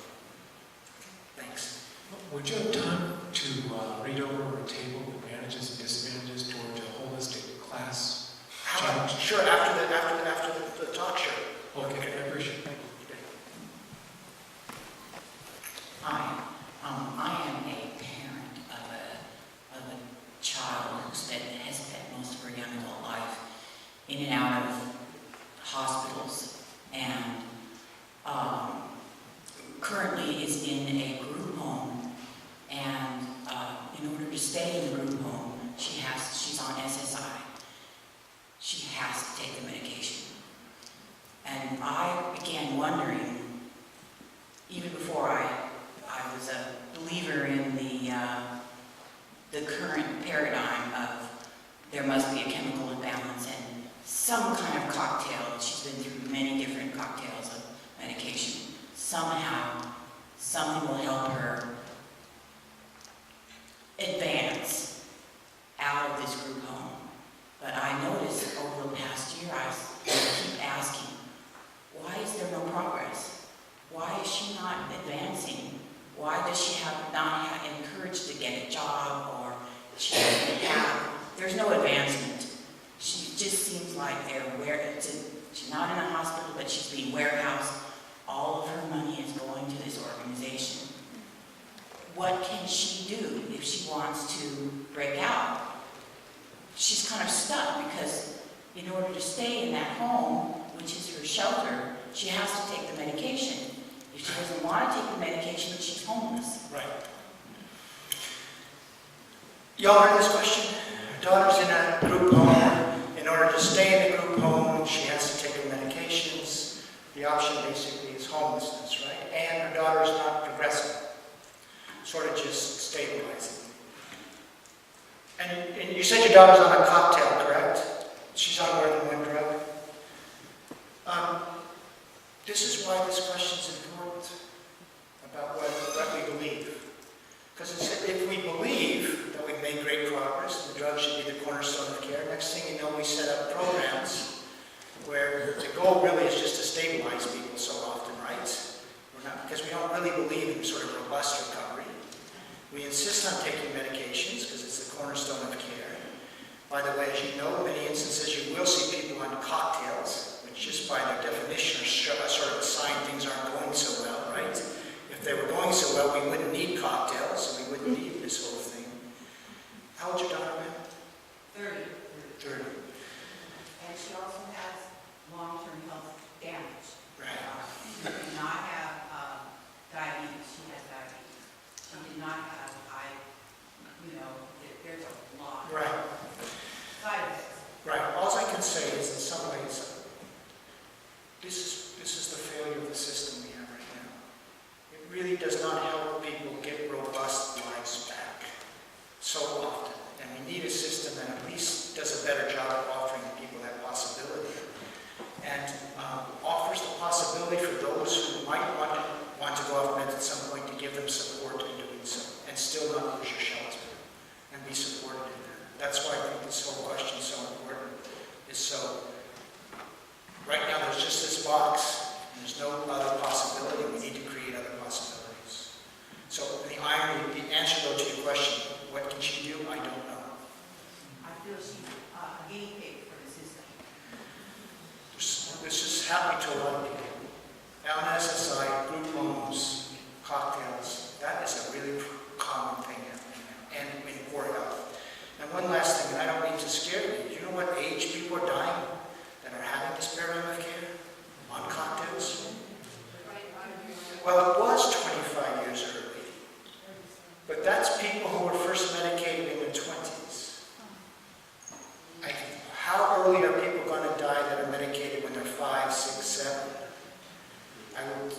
That's the worry. So, a lot of worries. Yes? So I guess I am the last one. Is a follow-up to... Sarah will be the last one. Sarah will do it. Just kind of as a follow-up to the social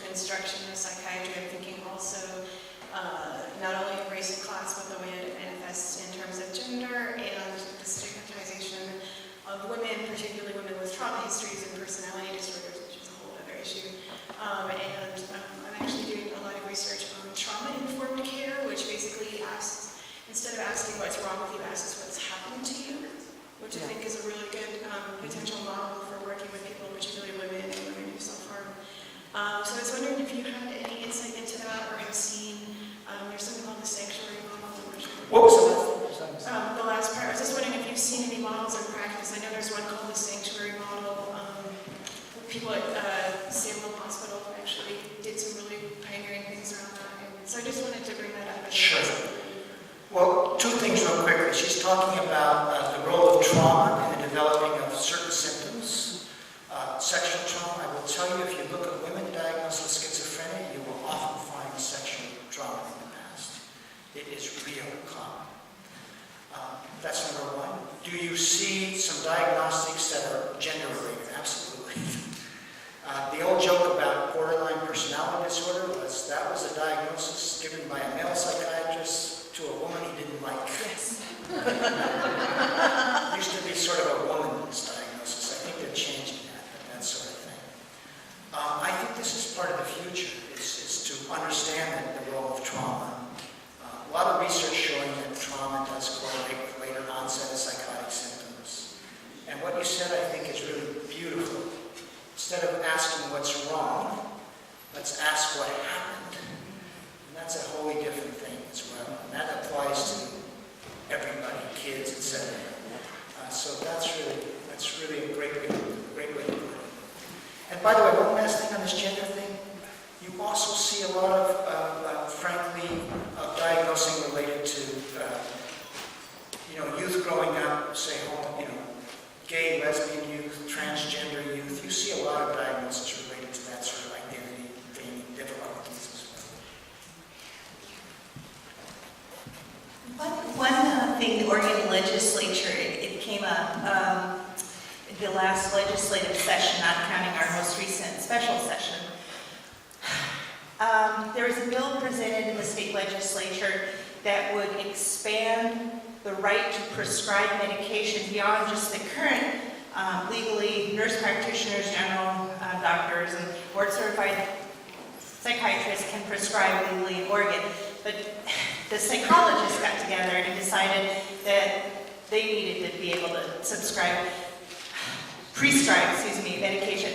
So my question, I don't know the outcome of that legislation, but it got me to thinking, if this is like a trend, I don't know if it is, I don't know if other states are going to broadly expand the rights of other treatment providers to prescribe medication. If it is a trend that picks up steam, my question to you is, would this likely expand the abuse of medication or over-medication, or would it possibly have the opposite effect where prescriptions could be given more judiciously because people who are not just trained in the medical model, but from other educational backgrounds also have the power to prescribe? You hear the question? The question is, others get prescribing powers beyond psychiatrists. Will this lead to more use of the drugs or more judicious use of the drugs? I don't know. But I think it actually might be the latter, but not for the reason necessarily you say. Right now what happens is you have an entire branch of medicine that has a guild interest in promoting medications. And I'm talking about psychiatry historically, because for the longest time they were the only ones with prescribing powers, and that's worth a lot. Now as that prescribing power becomes diluted, the guild interest in promoting that model of care may lessen. And they may actually have a new role as skeptics of the drugs, as the ones who know how to use them most judiciously and cautiously. So I think that might change the storytelling we hear around the drugs from psychiatrists. I actually think expanding the powers is good. I know that's an unconventional answer. This is the last question. Yes. Thank you for who you are and your work. And what inspired you to review this research and write the book? So, the question is, what inspired me to write this book? tempted to say masochism. No, really, I came at this totally through a back door. By the way, I started as a conventional believer with the conventional wisdom. It really goes back to when I was doing a series for the Boston Globe, and really abuses of patients in psychiatric research centers. And I came upon the World Health Organization studies that said that thing about just living in a developed country is a strong predictor you won't do well. And I said, why is that? It just seems something wrong, a failure. And then when I looked at the study and found that the medication protocol was different, I was stunned. You know what that series also wrote about? How unethical it was to ever do studies where you took people off their antipsychotics. We said that's unethical because these drugs are like insulin for diabetes. You should never take them, and you should never do a study where you're taking someone's schizophrenia for minutes. So it really was two things. Or then I'm going to add one more. One, that the failure. Two, that suddenly it didn't make sense with what I knew to be true, out of the essence of the importance of the drugs. And the third was this. I remember calling someone from Oregon, David Oakes, from Mind Freedom. And I'm calling up about the medication withdrawal studies. And I'm basically searching for a quote from David Oakes saying, yeah, that's horrible that they withdrew the drugs. They wouldn't do that to any other class of patients. Instead, David Oakes says, oh, there's good reason to do that. And David basically said, listen, maybe there's a whole nother story to be discovered out there, and it's the perspective of those who are treated may be very different than the perspective of those who are doing the treating. And I became very interested in that story. And that led to Mad America. One of the things about Mad America is it incorporates the sort of the words and the vision and the perspective of those who are treated into the history. And when you do that, it's a very different history. So that's how I did Mad in America. I really, as Marcia said once, after I did Mad in America, my agent said, run as fast as you can from this topic. Don't get into it again. It's not good for your career. So I'm serious. And I wrote 2 other books, but then people kept saying, what about kids? What about bipolar? What about depression? And I just think it's such an important subject for our society. It is changing us. It's changing how we raise our children. It's changing about our sense of self, about what's the resilience. It is, I think, actually encouraging a sense of victimization. We're sort of powerless before our brain chemistry. So it is such an important thing in our society, so I really wanted to come back to it because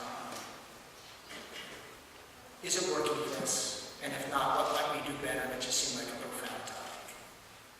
Thanks very much.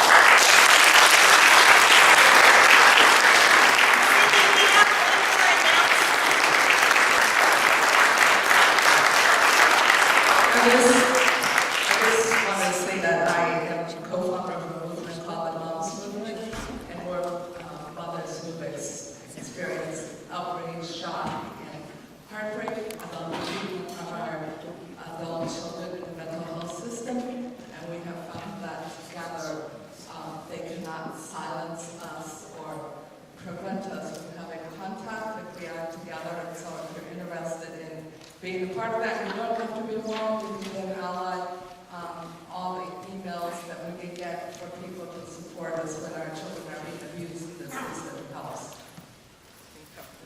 Thank you. I just wanted to say, as a teacher, I know the best teacher is a model. And from what I've understood and learned from Bob Whitaker for the last year and a half, is he is doing this because morally he can't do anything else. And I think that's the way it is probably with everyone here. I'm inviting you to come to the symposium. If you're trying to figure out what to do next, there'll be lots of other people and lots of ideas there. And I don't know if you didn't get one of these flyers, please make sure you get one and come to the symposium. And then I do want to give a wonderful round of applause and gratitude